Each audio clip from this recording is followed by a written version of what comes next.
Yo, what's going on, guys? Today I'm going to be going over the MLB slate on DraftKings for Thursday, May the 30th. We got a 7-game night slate for Thursday. Like always, I'm going to go through pitching, talk about all the pitching options that I'm going to be targeting today, the pitchers that I'm going to have in my pool. We'll go over my 2 core pitchers. These are the 2 guys I expect to have in the most of my lineups. Then we'll look at some hitters that I like, 3 hitters specifically for DraftKings. We'll talk about some stacks I'll be going to, and then we'll look at some BVP plays towards the end of the video. Just before we do get started, guys, I would appreciate it if you would drop a like on the video, and if you are new to the channel, make sure you click that subscribe button down below so that way you won't miss out on any of my new videos. So starting off with pitching today, just looking through this pitching slate, it's not very good, especially at the bottom. Like, there is not a lot of value pitchers that I really like. Right now, the value pitchers that I'm considering are Kikuchi at home against the Angels and Joe Musgrove at home against the Brewers. And both of those spots are a little bit scary. There's definitely good pitching, though, at the top. Like, we have Hyun-Jin Ryu at home against the Mets, who I think is a really good play. Carlos Carrasco really stands out at 9,500 against the White Sox. I think even a guy like Martin Perez against the Rays could be an option. But, like, the value at pitcher is pretty thin today. We'll talk about some of the options, though, that I'm going to be considering. We'll start off at the top with Hyun-Jin Ryu. I really like Hyun-Jin Ryu today. The only concern I guess I have is his price tag. He is 11,200 on DraftKings. It's very hard to get Ryu in today. Ryu's also a guy that usually doesn't go too deep into games. The Dodgers usually pull him a lot earlier than they should. Like, we've seen some starts this year, he's got pulled with like 87 pitches, 92 pitches, 93 pitches. It's been a little bit better this year. Like, that start against the Nationals, he went 116 pitches. Against the Giants, 107. Against the Pirates, 105. Usually Dave Roberts pulls him when he gets to about 85 to 90 pitches. He's been able to go a little bit deeper into games this year. He's been great this year. He's been one of the best pitchers in the league, been racking up a ton of strikeouts, and it is a great matchup against the Mets. This is a Mets team that strikes out a lot versus left-handed pitching. A lot of Ks here, low total as well, 3.2 implied run total for the Mets.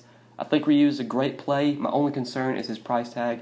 And also we have Carlos Carrasco for nearly $2,000 cheaper. And I would not be surprised at all if Carlos Carrasco outscored Ryu.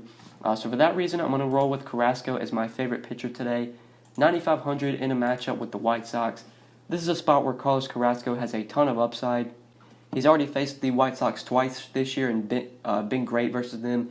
First start against the White Sox, he went 5 innings, 2 hits, 6 strikeouts, 31 DraftKings points. Was very good in that start.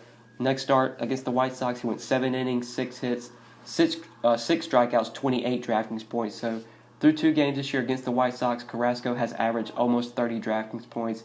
It's been great against them. It's a White Sox team that strikes out a ton. Pretty low total for them as well, just a 4 implied run total for the White Sox here. I really like Carrasco. I think he's in a great spot. Also, throughout his career, Carrasco has been known as a guy that does better on the road than he does at home, which he has going for him today, pitching on the road. So at 9,500, where he's nearly $2,000 cheaper than Ryu, I think he makes a lot of sense.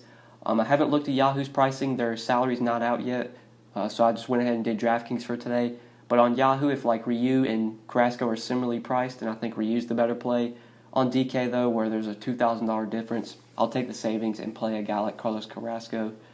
Then going down to these cheap options, there's 2 guys I mentioned for cheap. Kikuchi at home against the Angels and Joe Musgrove at home against the Brewers. Right now, I'm going to roll with Kikuchi at 6,800. I think he's one of the cheaper pitchers available that's less likely to get blown up. Even though he did get blown up in his last start against Oakland, got absolutely crushed. 4 runs, 10 hits through 3 and a third inning, allowed a home run. -5 DraftKings points in his last start. Looks like there was concerns that he was tipping his pitches in that start. Him and his pitching coach are going to look at video to see if he was tipping his pitches, which maybe that caused him to get blown up. Maybe that's what caused these Oakland bats to really see the ball well, that he was tipping his pitches. So I'm not really concerned about that last start. Kikuchi has been pretty solid this year. He's given you some upside as well. He does have some K upside. He did get 10 strikeouts against Cleveland early this year, 6 Ks, 5 Ks. He usually is going to get you 5 to 6 strikeouts per game. Although it's not a great strikeout matchup against the Angels, this is an Angels team that doesn't strike out much. They still have a low total today at 4.2 implied run total. Also, Mike Trout was out of the lineup on Thursday. I believe he did get hurt, so there's a chance Mike Trout could not play today, which obviously is going to make this a much more appealing spot for Kikuchi. It's a great pitcher's park as well at home in Safeco Field. I think he's one of the better SP2 options for cheap that you can rely on today. I think out of all these cheap guys like 7K and below, he's probably the less likely to get shelled. Like J. Happ against the Red Sox, I could see him getting crushed today. Chase Anderson against the Pirates, I don't know if Anderson's really going to get crushed, but it's not a great matchup. The Pirates don't strike out much. Really tough spot there for Chase Anderson. Jason Vargas, I could see him getting crushed by the Dodgers. Joe Musgrove, I think at home against the Brewers in that great pitcher's park, he makes some sense at 6K. Jacob Junis in Texas against that really good Texas lineup that hits the ball well in Texas. It's also going to be like 90 degrees. Jacob Junis feels like a really risky play. Don't want to go there. Manny Banuelos is just not that good. Cleveland's not that great either, but Banuelos is just not that good of a pitcher. I don't really want to roster him at 5,600, so that's what kind of leads me on Kikuchi at 6,800 as a good cheap SP2 option. But I think that's where I'm going at pitcher today. I'm mostly going to be playing a lot of Ryu, a lot of Carrasco, a lot of Kikuchi, and some Vargas as well. I'll probably be throwing in maybe a little bit of Chase Anderson for value. Some other mid-range guys I might throw in like a little bit of Martin Perez, a little bit of Tyler Skaggs, but Ryu, Carrasco, Kikuchi, those are my three favorite options by far. But let's go ahead and talk about some bats now. So I think the Dodgers are a team that I want to start off with first. 4.9 implied run total for them versus Jason Vargas. There are a ton of cheap bats in this Dodgers lineup, specifically the 1 through 3, with Kike Hernandez leading off at 3,700, Justin Turner 4,200, David Freese 3,900, Chris Taylor 3,400. The Dodgers are a very good stack today, and their prices on DraftKings are very nice. I do want to start off with Kike Hernandez, second base and outfield eligible, leading off at 3,700 versus Vargas. I really like him here. Jason Vargas, just not that good of a pitcher.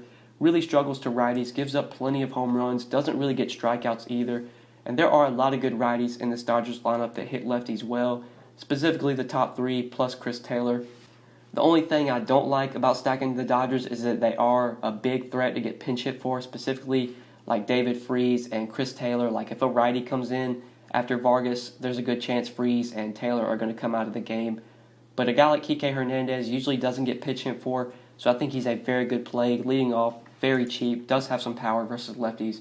I really like him at 3,700. Also really like Justin Turner. He's at 4,200. I think he makes a great play as well. If you're stacking the Dodgers, it's hard to not like Justin Turner here.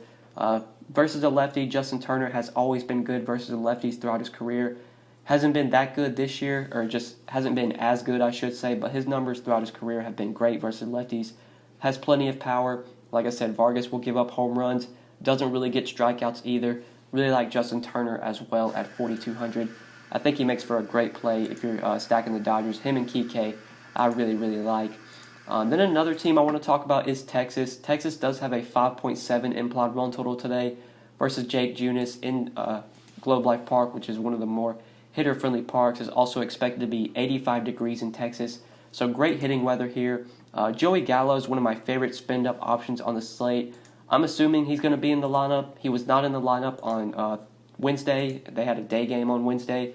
He did sit out that game, but I'm expecting him to be back for this game Thursday.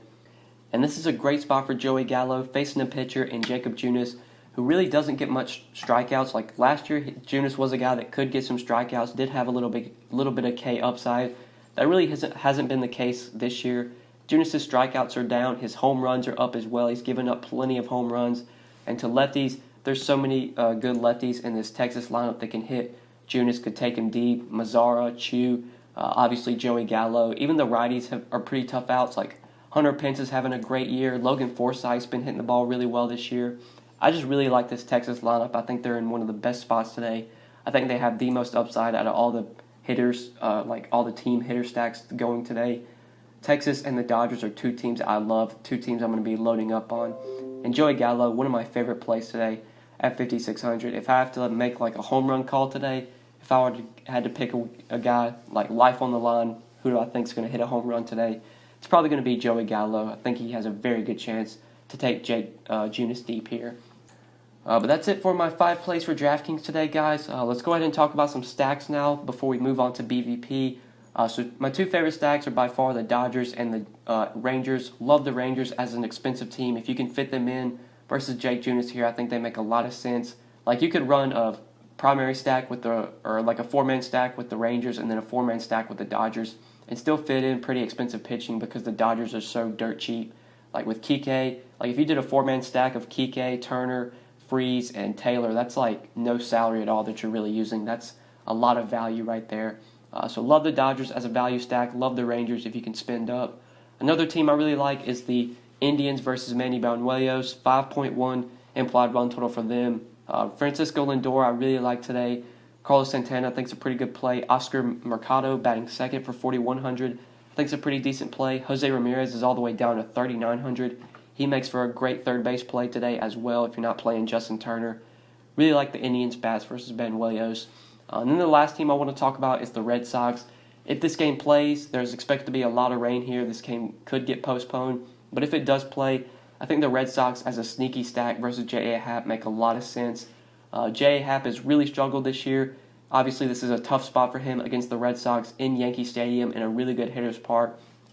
Red Sox have a ton of good righties that can hit lefties well, specifically Mookie Betts and J.D. Martinez. Xander Bogaerts, pretty good play today.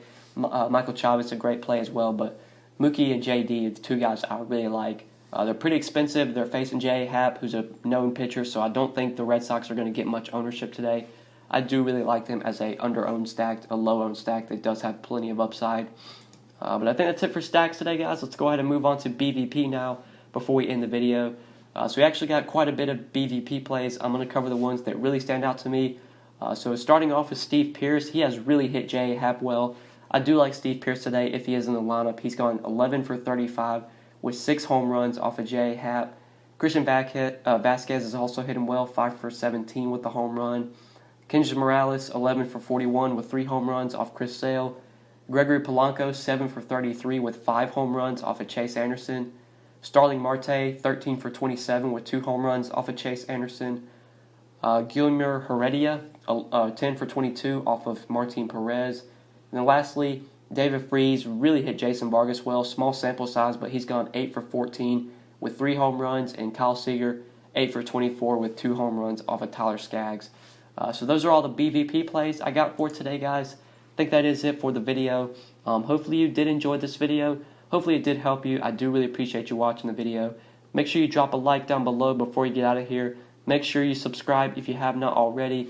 And if you do have any questions, you can leave them down in the comment section below. Or like always, you can hit me up on Twitter at the DFS_GOAT. Feel free to message me on Twitter if you do have any questions. But I think that's pretty much it, guys. Thank you so much for watching. I really appreciate it. Hope you enjoyed, and we will see you in the next one. Good luck tonight. Peace.